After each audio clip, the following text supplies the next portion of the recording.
اهلا بيكم في حلقه جديده من هويه بزنس. حلقه النهارده حلقه مهمه جدا، بتتكلم عن الكالتشر بتاعت شركتي، او ثقافه العمل او بيئه العمل اللي انا شغال فيها.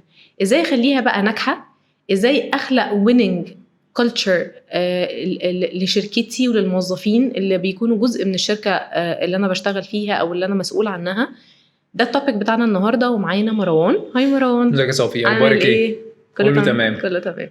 طب مروان، تفتكر ليه اصلا محتاجين نخلق كلتشر او مكان الناس تشتغل فيه ويكون ناجح؟ العكس وحش. الاجابه في فاهمه يعني. لو عكستيها ان احنا خلقنا بيئه او environment او وسط محيط توكسيك، الناس ما بتحبش بعضها، مش عارفين ان الشركه دي رايحه فين، فاكيد الشركه مش هتكسب، والافراد ممكن ما يكسبوش، ممكن يكسبوا ماديا ولكن مع مرور الوقت ممكن حتى الماده دي ما يكسبوهاش، لان كده كده الشركه بتخسر، ولو الشركه بتخسر فهم هيمشوا الناس.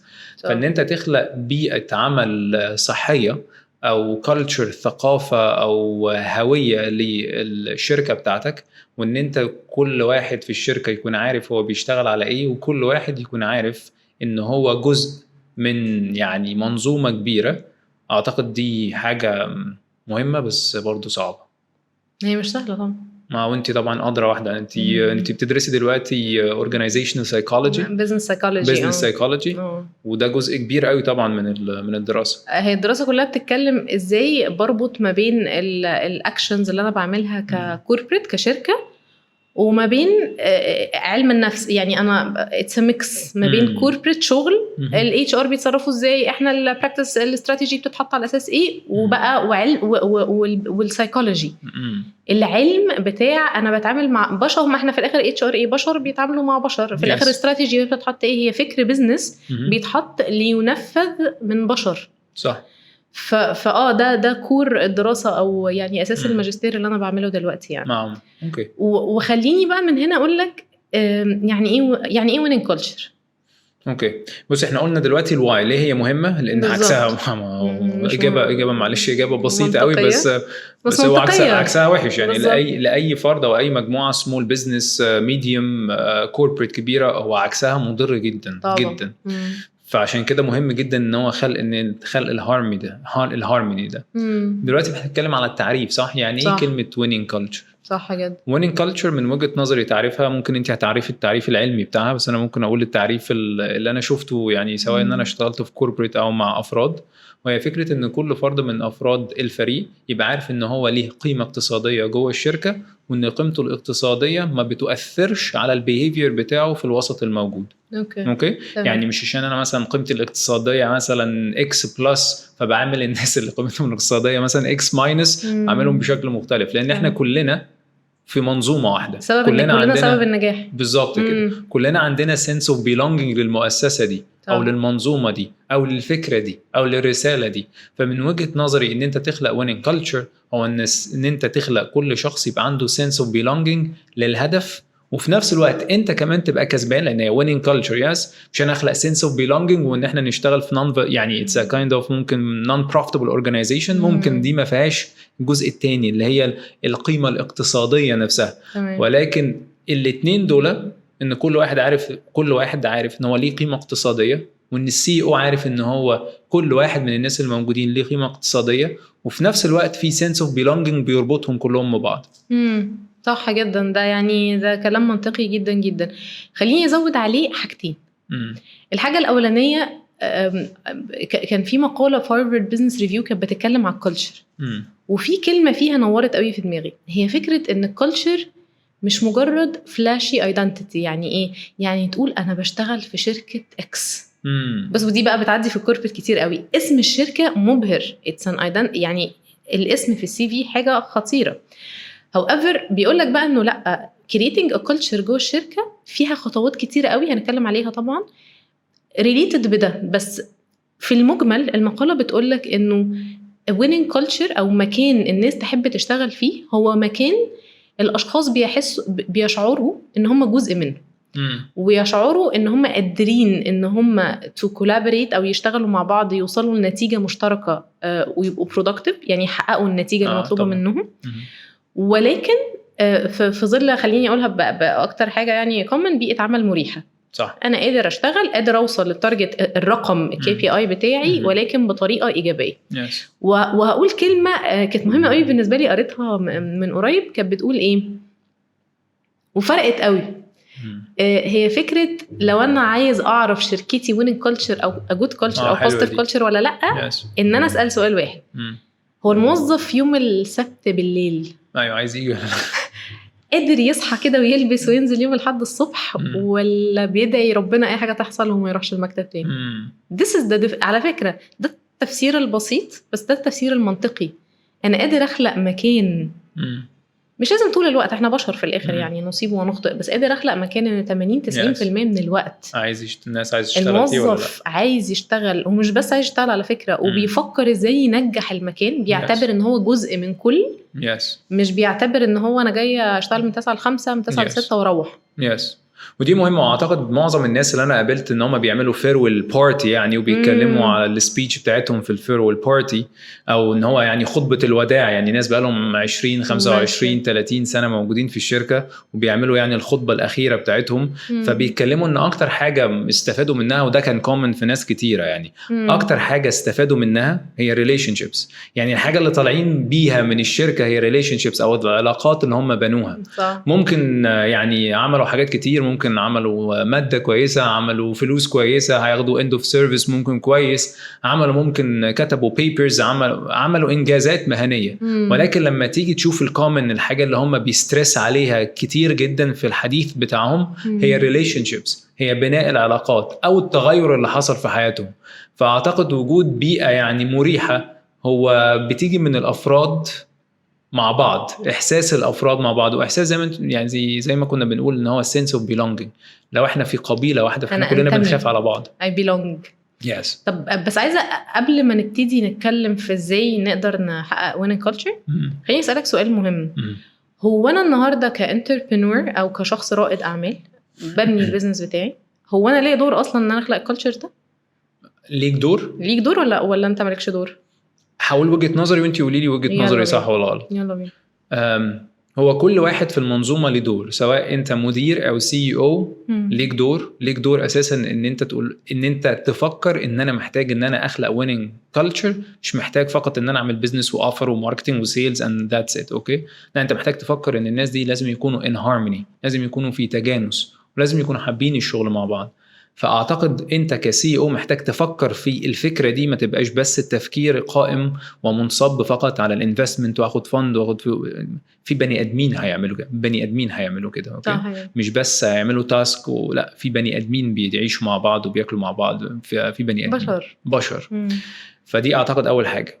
بالإضافة بقى للبني أدمين، إن البني آدم اللي جاي يشتغل في شركة يبقى عنده من الانستي وعنده من السلام النفسي ان انا بقيت جزء من الشركه.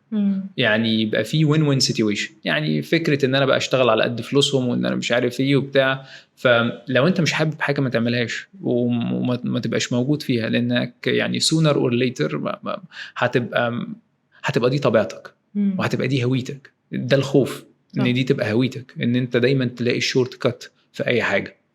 فأعتقد إن هي محتاجة تروح يعني الاتنين يفكروا فيها، لأن هو الشخص لو قدر إن هو يبقى عنده من الفكر وعنده من ممكن نقول من الرغبة، الموظف إن هو يكون وسط موظفين يعني environment مريحة، هو السلوك بتاعه هيبقى يتغير، لأن هو محتاج كمان إن هو يتأقلم على السلوك ده ويفعل السلوك ده أو يفعل الإحساس ده. ولكن لو ما عندوش الحتة دي خلاص، يعني بروح باخد فلوس وبمشي. فأعتقد هي بتيجي الاثنين، من فوق لتحت ومن تحت لفوق. 100% صح، هي بتيجي من الناحيتين طبعا. الموظف دوره ايه والمدير دوره ايه. بس خليني اقول لك القصة. لو انا النهارده ببتدي شركتي، ايوه، هو مين اللي هيختار الناس؟ مين البوابة بتاعت الشركة بتاعتي اصلا؟ حلو. انا صح، انا كليدر، انا كاونر، انا اللي بختار. فانا اول خلينا نقول سبارك او شراره ان انا ابني الكالتشر ده، هيبقى فكري انا واختياري للايه، الاشخاص اللي موجودين. صح. لو انا كالتشر، لو شركه كبيره، ايوه، وفيها موظفين كتير. واقول لك بقى from experience يعني اللي بيحصل انه الشركات الكبيره بتروح تقول انا عايز اعمل cultural transformation، وده على فكره بقى ترندنج قوي، فكره انه يلا نغير شكل الكالتشر اللي موجوده في الشركه، ودي حاجه مهمه. فايه اللي يحصل؟ فابتدي اشتغل على براكتس معين او اشتغل بطريقه معينه مع الموظف ومع المدير. فالموظف يبقى من ناحيتين بقى زي ما انت بتقول، الموظف بيبقى عايز يتغير او بيسمع كلام حلو قوي، فيجي المدير يقول له انت بتعمل ايه؟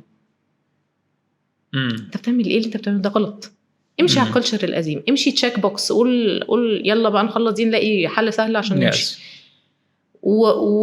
ودايما بشوف ان دور المدير هنا هو اللي بيخلق الحاله او الدايركشن بتاعت يلا احنا كموظفين هنبقى موجودين فين، احنا عايزين نحقق ايه. بحيث انه زي كده ما موجود في شركات كتير، لو في حد مش شبه الكالتشر، ودلوقتي كالتشر فيت بقت حاجه مهمه في اي شركه، في اي انترفيو على فكره شخص بيماتش الكالتشر ولا لا. فلو هو مش شبه الكالتشر خلاص انا من الاول صح حطت البروسس بتاعتي يعني. واحده من التشالنجز وانت بتتكلمي يا صافي اللي بتيجي في دماغي هي في فرق دايما من فكره الكالتشر لما تقولها يعني learning and develop manager وتيجي توصفها لموظف وتيجي تسمعها من مدير وتيجي تعيشها من CEO. طبعا ممكن completely different. انا من وجهه نظري تعالي نمسك السورس بتاع الموضوع. لو الكالتشر مش هتجيب لي بروفيت اعلى ما هسلم ما اعملهاش كسي او. ميك سنس صح؟ لان انا هتكلف فلوس مجهود وقت، هجيب ترينرز، في مجهود هيتعمل عشان ابني الكالتشر دي. علم وايز بقى، علم وايز جالوب بتقول ان الشركات اللي الكالتشر بتاعتها ايجابيه بتحقق بروفيتابيلتي صح، 90% منهم بيحققوا بروفيتابيلتي اعلى. ما هو ده بالظبط اللي احنا عايزين نقوله بالظبط. ان هي كده انت لو عملت الكالتشر دي هتلاقي يعني البروفيت. بس هي فكره بقى ما ينفعش تاخد الكالتشر بتاعت كوكاكولا تطبقها مثلا في ماكدونالدز، ما ينفعش تاخد بتاعت ماكدونالدز تطبقها مثلا في ناس ترند، ما ينفعش تاخد كالتشر مش كوبي بيست. ده معناه ايه؟ ده معناه ان انت محتاج ترجع تاني لاسم البودكاست بتاعتنا، للهويه. صحيح. معلش الشركه دي بتعمل ايه في الاول؟ انتوا مين؟ احنا بنعمل ايه اساسا؟ نوصل لايه؟ يعني انا لو جبت مثلا في شركه، اي شركه معينه يعني بدون ذكر اسماء، بس اي شركه دلوقتي دخلت وقالت ان انا عايز اغير الكالتشر، فهروح ان انا اجيب مثلا كونتراكتور او هجيب حد عشان يعمل لي الكالتشر. الكونتراكتور ده طب انت عندك ايه؟ طب انت بتعمل ايه؟ طب الموظف كمان ممكن يكون جديد، الناس ممكن تكون ما تعرفش هويه الكومباني نفسها هي ايه، وممكن كمان الكونسلتنت ما يسالش على هويه الكومباني، فيبني لك كالتشر تبدو شكلها حلو، ممكن تمشي بس دي مش في الهويه بتاعتنا، وممكن تقف. فاعتقد انسب كالتشر ممكن تتعمل، انسب ثقافه وبيئه مريحه هي البيئه المريحه المستمده من روح الهوية بتاعت الشركة اللي اتبنت أول مرة. الهوية دي إيه؟ وخاصة لو هويتها ناجحة وخلتها تستمر. الهوية دي اللي أنا بشتغل عليها، الفويس بتاع البراند بتاعي and so on. فببني الكالتشر بتاعتي، البيئة بتاعتي على هوية الشركة. لو هريفلكت على كلامك أفتكر شركة بغض النظر عن اسمها يعني، بس الشركة دي لو دخلت في أي انترفيو تعرف إن الأشخاص دول جايين من الشركة دي. بيتكلموا بنفس الطريقة، بيكتبوا الإيميلز بنفس بتوناليتي معينة. they really appreciate who they are. هم مقدرين قد إيه حصل فيهم investment من شركتهم، فبالتالي إحنا كاليبر قوي. فوجود culture، عارف الشجرة انت بتزرع بذور الشجرة في قلب كل موظف، ومن ده بيجي بقى ايه البيزنس بتاعك بيشتغل ازاي، الموظفين بينتراكتوا ازاي، بقى ليهم ستامب ايدنتيتي، هوية لكل موظف خارج من المكان ده. وده اللي احنا بنتكلم فيه النهاردة، ازاي تخلق الهوية بتاعتك بقى، وازاي تخليها ويننج، وازاي تحقق بيها بروفيت. الكالتشر ممكن تتغير، لان احنا ممكن نغير الكالتشر بتاعتنا، يعني مش كل سنه نغير الكالتشر، ده هيبقى موضوع مكلف لكل سنه، لان اساسا محتاجه وقت عشان ان انت تقدر ان انت تزرعها زي ما انت قلت يا صافي. محتاجه وقت. اعتقد هيبقى ممكن تتغير، ممكن الثقافه تتغير، بس الهويه ما تتغيرش.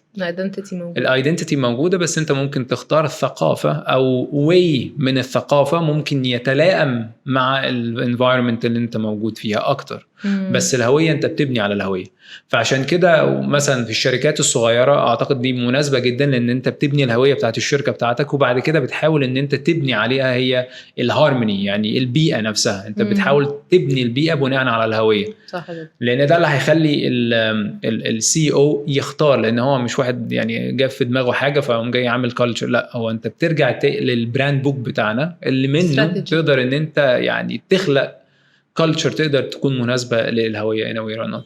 صح جدا. طب تعالى نتكلم بقى نعملها ازاي، مش عارف استراتيجي ازاي. انت هتقولي لي. تعالى نتكلم سوا. طيب اول حاجه، انا دايما انت عارف انا شغلي دلوقتي كتير جدا مع ليدرز واكزيكتيفز، فانا دايما بحط سبوت لايت على الليدر والاكزيكتيف وقد ايه دوره مهم في البارت ده. ففي حته الليدرشيب في حاجتين. الحاجه الاولانيه leading by example.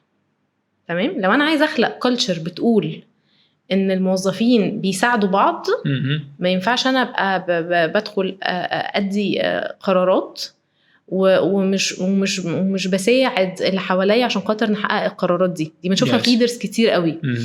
فبالتالي الكلتشر بتبقى عامله ازاي؟ انا عايز ارضي المدير، مش انا عايزه اشتغل مع التيم.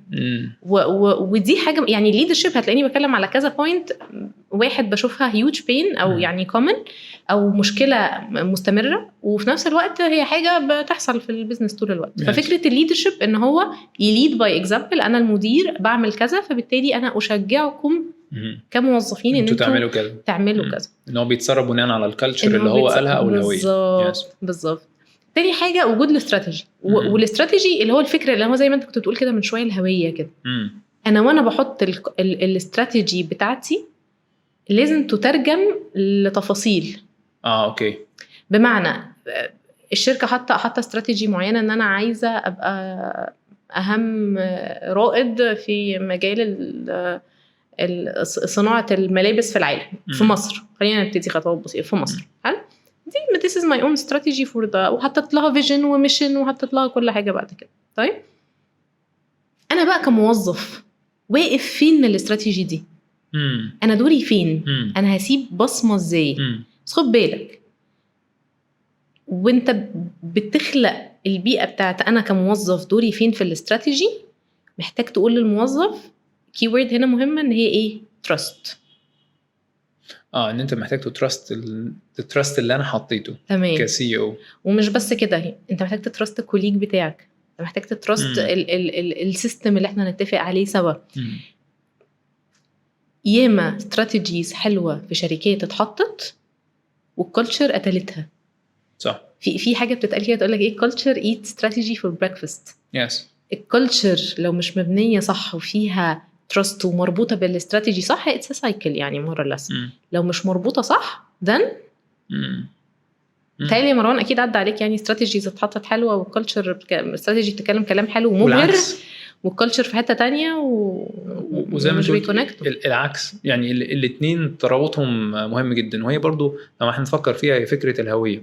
يعني انا محط دلوقتي هويه واحط دلوقتي فاليوز للشركه بتاعتي، بس ما عنديش من الرولز، ما عنديش من القواعد والقوانين اللي بتدعم اللي هيعمل صح وفقا للفاليوز دي ووفقا للهويه دي هيحصل له ريورد ازاي، واللي هيعمل غلط ازاي ممكن يتم معاقبته، عشان كل واحد يبقى عارف ان دي الهويه بتاعتنا. فناس كتيره تلاقيها عامله الفاليوز وعامله الهويه بس مش عامله من القواعد والقوانين اللي تحكم تطبيق الهويه وتطبيق الكالتشر في حالتنا هنا. انت قصدك steps for implementation او خطوات للتطبيق. يعني مثلا لو شركه قالت ان احنا دلوقتي عندنا السيفتي مهم جدا والسيفتي واحده من الفاليوز بتاعتنا، ايه اللي انت بتعمله ستيب باي ستيب، او ايه الرولز اللي انت حطيتها عشان تضمن ان الموظفين يتعمق عندهم احساس السيفتي. اوكي ماشي. بالظبط. مثلا لو انت مثلا لو جبناها على شخص، لو انت مثلا شخص وعندك الفاليو على سبيل المثال بتاعه العطاء كده، خلاص تمام هتبقى موجوده. طب ايه الكي بي اي؟ ايه معايير قياس ان الفاليو دي بيتم استخدامها وبيتم اشباعها؟ اعمل اكشن. صح. محتاج ان انت تعمل اكشن يدل على العطاء عشان دايما ان الفاليو دي تبقى مستمره معاك. محتاج ان انت تعطي، محتاج ان انت تحطها في الكالندر بتاعك and so on. محتاج ان انت تعمل ماني باك جارانتي. لو انت بتقول ان الفاليو بتاعتنا هي العطاء مثلا، تعمل ماني باك جارانتي بشكل معين. محتاج ان انت مثلا تسبونسر مثلا اورجانيزيشنز معينه انت شايفها مناسبه ليك، محتاج تسبونسرز الاورجانيزيشن دي لانها بتدل على العطاء. فزي ما انت قلتي بالظبط، الاثنين محتاجين ان هم يكملوا بعض.